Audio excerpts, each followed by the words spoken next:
नमस्कार, news India देख रहे हैं आप और आपके साथ मैं हूं मोनिका सिंह।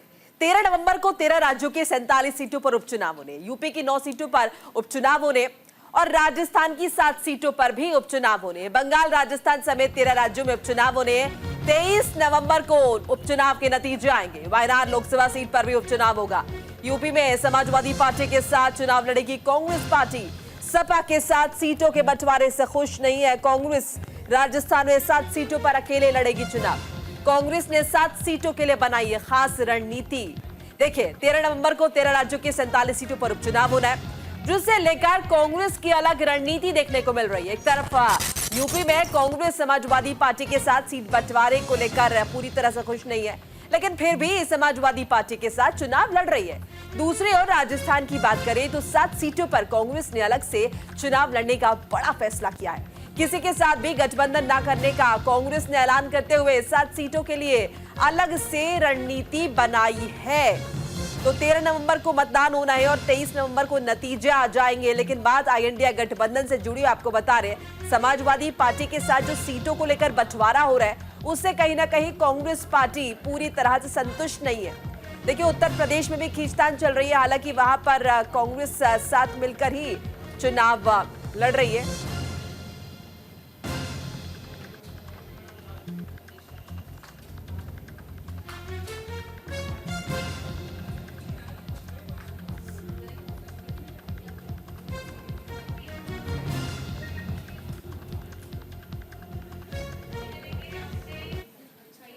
तो चलिए, सबसे पहले आपको उत्तर प्रदेश के बारे में बता रहे थे। यूपी में 9 सीटों पर उपचुनाव होने हैं। समाजवादी पार्टी के साथ उपचुनाव लड़ रही है कांग्रेस पार्टी। समाजवादी पार्टी ने 7 सीटों पर उम्मीदवार अपने घोषित कर दिए हैं। समाजवादी पार्टी ने 2 सीटें कांग्रेस के लिए छोड़ी हैं। कांग्रेस सीट बंटवारे से खुश नहीं है, क्योंकि वो ज्यादा सीटों पर इलेक्शन लड़ना चाहती है। ऐसे में नाखुशी नजर आ रही है। गाजियाबाद, सदर और अलीगढ़ की खैर सीट से कांग्रेस के लिए छोड़ी गई है समाजवादी पार्टी द्वारा। कानपुर की सीसामऊ और प्रयागराज की फूलपुर सीट पर होगा उपचुनाव। मैनपुरी की करहल, मिर्जापुर की मंझवा, अयोध्या की मिल्कीपुर सीट पर उपचुनाव होना है। अंबेडकर नगर की कटेरी सीट पर समाजवादी पार्टी लड़ेगी उपचुनाव। मुरादाबाद की कुंदर की, मुजफ्फरनगर की मीरापुर सीट शामिल है। तो आपको डिटेल दे रहे हैं। और इस बीच ये भी जानकारी आपको दे दें कि कांग्रेस पार्टी चाहती थी कि वो 4-5 सीटों पर इलेक्शन लड़े, नहीं तो कम से कम 3-4 सीटें तो उसे मिले। लेकिन यहां पर समाजवादी पार्टी ने 2 ही सीटें ऑफर की है, जिसमें फिलहाल नाखुशी तो नजर आ रही है अगर हम देखिए प्रदेश स्तर पर। लेकिन साथ मिलकर चुनाव दोनों ही पार्टियां लड़ रही हैं। अब 13 नवंबर को मतदान होना है और उसके बाद देखिए नतीजे भी आ जाएंगे। उपचुनाव में कांग्रेस का अलग राग है। जाहिर तौर पर कांग्रेस नेशनल पार्टी है और वो चाहती है कि उपचुनाव में ज्यादा सीटों पर वो चुनाव लड़े। लेकिन देखिए, उत्तर प्रदेश का चूंकि हम जिक्र कर रहे हैं, तो उत्तर प्रदेश में समाजवादी पार्टी को लगता है कि इन सीटों पर उनका दबदबा है और वो अपने उम्मीदवार इसीलिए उतार रही है और ज्यादा सीटें कांग्रेस को देने के लिए राजी नहीं है। तो गठबंधन तो है, लेकिन वो जो कश्मकश की स्थिति है वो कहीं ना कहीं दिखाई दे रही है। जाहिर तौर पर ग्राउंड लेवल पर अगर हम देखें तो कार्यकर्ता कांग्रेस पार्टी के जो लोकल नेता है वो चाहते हैं कि वो ज्यादा सीटों पर इलेक्शन लड़े। तो अलग अलग राज्यों में उपचुनाव होने हैं और जैसा कि हम जिक्र कर रहे हैं उत्तर प्रदेश की कौन कौन सी सीटों पर इलेक्शन हो रहे हैं, तो देखिए इस बाबत आपको बताया भी है कि गाजियाबाद, सदर और अलीगढ़ की जो खैर सीट है वो ही कांग्रेस पार्टी के लिए छोड़ी गई है। ज्यादा इंफॉर्मेशन के लिए हमारे साथ नीरज मिश्रा जुड़ चुके हैं, हमारे सहयोगी, उनका रुख कर लेते हैं। नीरज, उत्तर प्रदेश का चूंकि पहले हम जिक्र कर रहे हैं, यहाँ पर 2 सीटें जो है कांग्रेस पार्टी के लिए छोड़ी गई है। मौजूदा स्थिति आपको क्या नजर आती है? क्या दोनों ही पार्टियां साथ मिलकर ही इलेक्शन लड़ रही है? गठबंधन को लेकर कहीं कोई कश्मकश तो नहीं नजर आ रही है? क्या कुछ अपडेट आपके पास?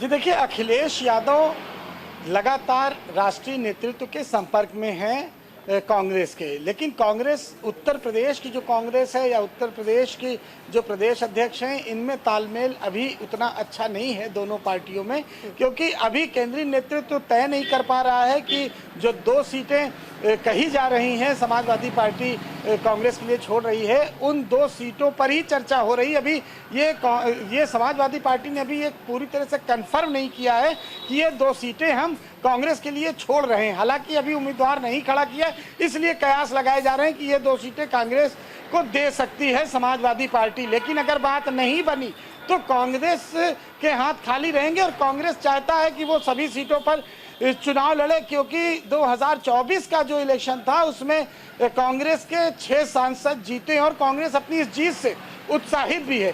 वहीं दूसरी तरफ समाजवादी पार्टी किसी भी तरह अपने आप को कमजोर पड़ने नहीं देना चाहती। उसका लक्ष्य 2027 है, 27 में वो अधिक से अधिक बड़ी जीत चाहती है।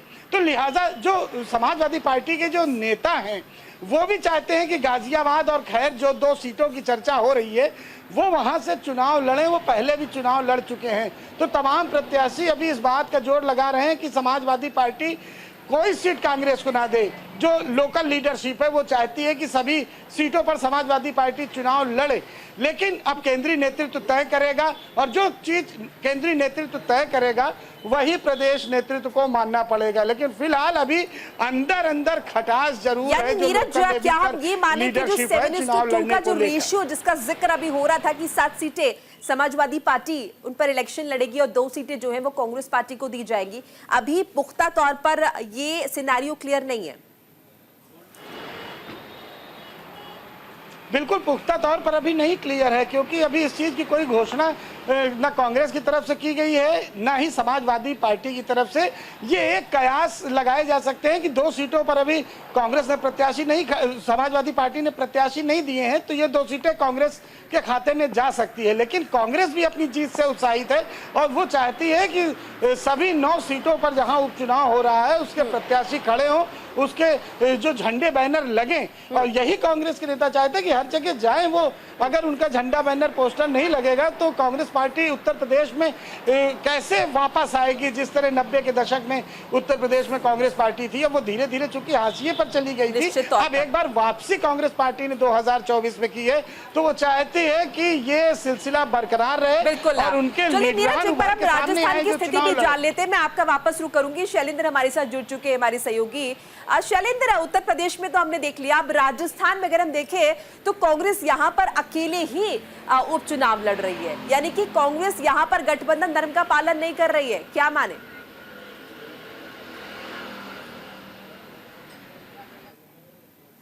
करते वक्त उन्होंने कहा है कि हम लोग यहाँ पर गठबंधन नहीं करेंगे। 7 जो सीटों के जो उपचुनाव है वो पार्टी खुद उम्मीदवार यहाँ पर खड़े करेगी। इस बात का खुलासा किया है। चलिए हम एक बार फिर से नीरज का रुख कर लेते हैं। नीरज, जिस तरह से स्टैंड जो है कांग्रेस पार्टी ने राजस्थान में लिया है, क्या ये भी उम्मीद की जा सकती है कि यही स्टैंड उत्तर प्रदेश में भी कांग्रेस पार्टी द्वारा लिया जाए?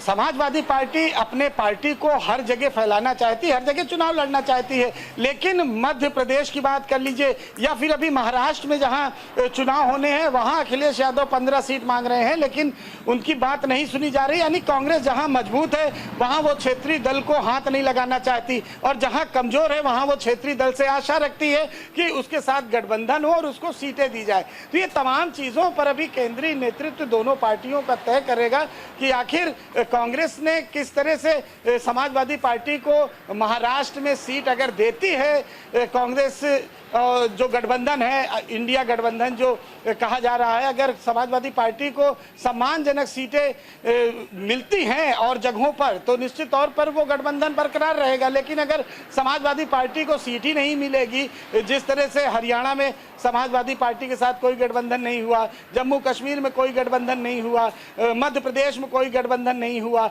इस तरह अब समाजवादी पार्टी के नेता भी यही कह रहे हैं कि जब जहां कांग्रेस मजबूत है वहां पर वो हमारे साथ नहीं आना चाहती, जहां कमजोर है वहां पर वो सीट बंटवारे के लिए लगी हुई है। तो ऐसे में अभी स्थिति बिल्कुल क्लियर नहीं है जब तक केंद्रीय नेतृत्व साफ तौर पर इस चीज की घोषणा न कर दे कि समाजवादी पार्टी और कांग्रेस में सीटों का बंटवारा हो गया है। हालांकि ये भी हो सकता है कि दोनों पार्टियां फ्रेंडली फाइट की तरह चुनाव लड़े। लेकिन कांग्रेस नेतृत्व तो अभी यही चाहता है उत्तर प्रदेश का कि सभी सीटों पर चुनाव हो, चूंकि जीत से उत्साहित है। 2024 में 6 सीटें आई है, जो कि 2019 में 1 सीट पर सिमट गई थी कांग्रेस सिर्फ रायबरेली में। ठीक है, एक बार फिर से शैलेंद्र का रुख कर लेते हैं। शैलेंद्र, राजस्थान में क्या स्थिति है? क्यों यहाँ पर कांग्रेस पार्टी ने तय किया है कि वो अकेले ही चुनाव लड़ेगी? ये एक सोचने वाला विषय है कि हालांकि गोविंद सिंह डोटासरा जो प्रदेश अध्यक्ष है, उन्होंने कहा है कि आलाकमान से हमें कोई निर्देश नहीं मिले हैं कि किसी प्रकार का गठबंधन किया जाए। तो इस संबंध में अगर हम बात करें तो राजस्थान की जो 7 जो सीटें हैं जिस पर उपचुनाव हो रहा है, उनमें 2 सीटें ऐसी है फंसी हुई है जिनमें कि मुझे लगता है कि कांग्रेस का गठबंधन पिछली विधानसभा चुनाव में, यानी कि अभी जो 11 महीने पहले जो चुनाव हुए थे उसमें कांग्रेस ने गठबंधन किया था। एक जो सीट है बांसवाड़ा जिले की 84 सीट, वहां आदिवासी बाप पार्टी जो है आदिवासी पार्टी, उसके साथ उन्होंने गठबंधन किया था। इसी तरह से अगर दूसरी बात करें खीवसर जो नागौर जिले में पड़ती, वहां पर जो हनुमान बेनीवाल है लोकदल पार्टी, उसके साथ उन्होंने गठबंधन किया था। लेकिन इस बार गठबंधन नहीं करना ये चौंकाने वाला विषय है कि जिस तरह से उन्होंने बयान दिया है कि हम गठबंधन नहीं करेंगे, तो निश्चित रूप से 2 सीटें हैं, उस सीटों पर उनका पेच फंस सकता है।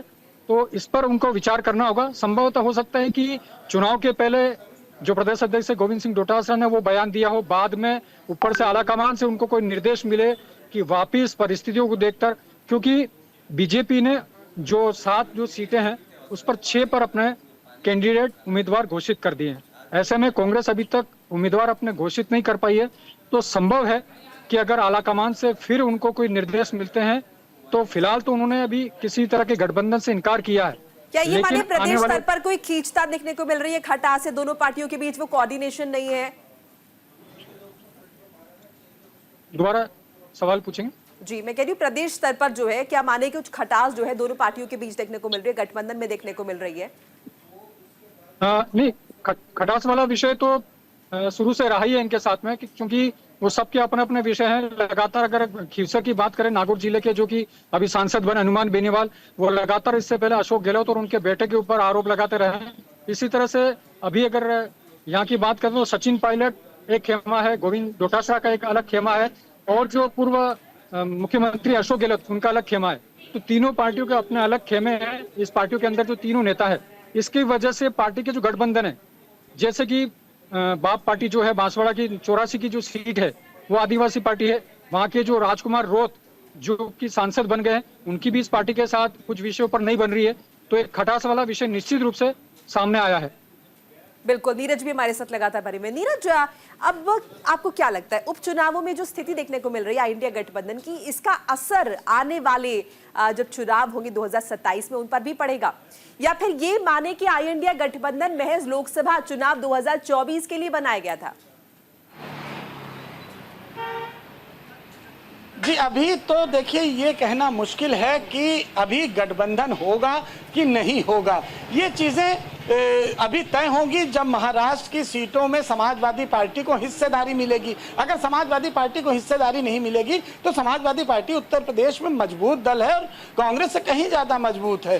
तो आखिर वो क्यों 2 सीटें छोड़ेगी कांग्रेस के लिए? लेकिन गठबंधन धर्म के तहत भले छोड़ सकती है, लेकिन अगर कांग्रेस ने समाजवादी पार्टी के लिए रास्ता नहीं खोला अन्य प्रदेशों में, तो यहाँ पर भी समाजवादी पार्टी अपना नुकसान नहीं करेगी, कांग्रेस को सीट नहीं देगी। और कांग्रेस के जो यहाँ के कार्यकर्ता हैं, जो लोकल लीडर हैं, यानी जो और प्रदेश नेतृत्व है, वो भी चाहता है कि वो भी चुनाव में उतरे, चुनाव लड़े, उनके लीडर जाके प्रचार करें। अगर वो प्रचार करेंगे तो एक दिशा उनके लिए भी तैयार होगी। 27 में जो बार्गेनिंग होनी है वो और अच्छे से हो पाएगी। नहीं तो जो सीटें समाजवादी पार्टी देगी उसे सहर्ष स्वीकार करना पड़ेगा कांग्रेस को। बिल्कुल शैलेंद्र, हमने हरियाणा चुनावों में देखा, वहां पर कहीं ना कहीं कांग्रेस की जो गुटबाजी है वो उन पर भारी पड़ी और उसका खामियाजा कांग्रेस पार्टी ने उठाया। हर जगह जो है समीकरण ऐसे दिखाई दे रहे थे, सर्वेज हो रहे थे कि कांग्रेस पार्टी की बड़ी जीत होगी, लेकिन नतीजा क्या हुआ सभी ने देखा। तो क्या मुमकिन है कि राजस्थान में भी ऐसी स्थिति हो सकती है अगर इसी तरह की गुटबाजी चलती रही, या फिर केंद्रीय नेतृत्व जो है इसमें हस्तक्षेप कर रहा है, इस बात का संज्ञान ले रहा है?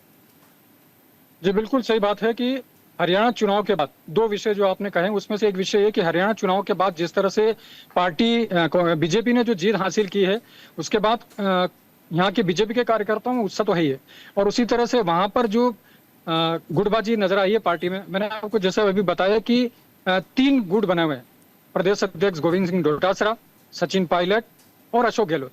इन तीनों गुटों की वजह से अभी तक, यानी कि अगर हरियाणा चुनाव के पहले की बात करें तो राजस्थान में पिछले ये जो लोकसभा चुनाव हुए थे, जिस तरह से कांग्रेस ने जीत दर्ज करी थी उसके बाद कांग्रेस के कार्यकर्ताओं में उत्साह था। लेकिन हरियाणा के चुनाव के बाद जो परिणाम बीजेपी के पक्ष में गया, उसके बाद यहाँ राजस्थान के अंदर कांग्रेस पार्टी में गुटबाजी और तेज हो गई है। एक तरफ जहां सचिन पायलट अपने जो चहेते हैं उनको टिकट दिलाने का प्रयास कर रहे हैं, गोविंद सिंह डोटासरा चाहते हैं कि मेरे लोगों को टिकट मिले, वहीं अलग थलग पड़े अशोक गहलोत भी कहीं न कहीं प्रयास कर रहे हैं कि मेरे लोगों को टिकट मिले। तो निश्चित रूप से जो गुटबाजी वाला विषय है, इस गुटबाजी की वजह से जो राजस्थान की 7 जो सीटें हैं जिस पे उपचुनाव होने हैं, वहां पर इसका असर पार्टी को खामियाजा भुगतना पड़ सकता है। बिल्कुल। और नीरज, आपसे मैं ये समझना चाहूंगी कि आपको क्या लगता है, आई इंडिया गठबंधन पहले भी कई दफा विपक्ष के निशाने पर रहा, बीजेपी के निशाने पर रहा है, तो अब चूंकि एक बार फिर से कहीं ना कहीं वो कशमकश देखने को मिल रही है, तो आपको लगता है कि इसका फायदा बीजेपी को हो सकता है? निश्चित तौर पर इसका फायदा जो है बीजेपी उठाने की कोशिश करेगी। अगर ये गठबंधन उत्तर प्रदेश में नहीं होता है तो, क्योंकि कांग्रेस लगातार और समाजवादी पार्टी भी लगातार, दोनों दल के जो केंद्रीय नेतृत्व है वो कह रहा है उत्तर प्रदेश में इंडिया गठबंधन लागू रहेगा। लेकिन आप देखिए, इंडिया गठबंधन सिर्फ उत्तर प्रदेश में ही अखिलेश यादव अगर लागू करते हैं तो कहीं ना कहीं अखिलेश यादव का उसमें नुकसान भी होता है, और कहीं पर अखिलेश यादव को और सीटें नहीं दी जाती, चाहे वो उत्तराखंड हो, चाहे वो मध्य प्रदेश हो, छत्तीसगढ़ हो, वहाँ पर उनके हाथ खाली रहते हैं, वो अलग ही अलग चुनाव लड़ते हैं। जम्मू कश्मीर में समाजवादी पार्टी ने 21 सीटों पर चुनाव लड़ा था, वहाँ पर 400-500 वोट के आसपास से उनको मिला था हर जगह पर। तो ये चीज़ें समाजवादी पार्टी जानती है कि पूरे देश में वो अपनी पार्टी का विस्तार करना चाहती है, लेकिन उसमें कहीं ना कहीं कांग्रेस जरूर रोड़ा अटकाती है कि उसे सीटें नहीं देती। और अगर इंडिया गठबंधन सिर्फ उत्तर प्रदेश के लिए ही अखिलेश यादव चलाएंगे तो निश्चित तौर पर उनके नेता भी छटक सकते हैं, और अगर वो चुनाव नहीं लड़ेंगे तो जाहिर सी बात है वो अपना दल भी छोड़ सकते हैं। तो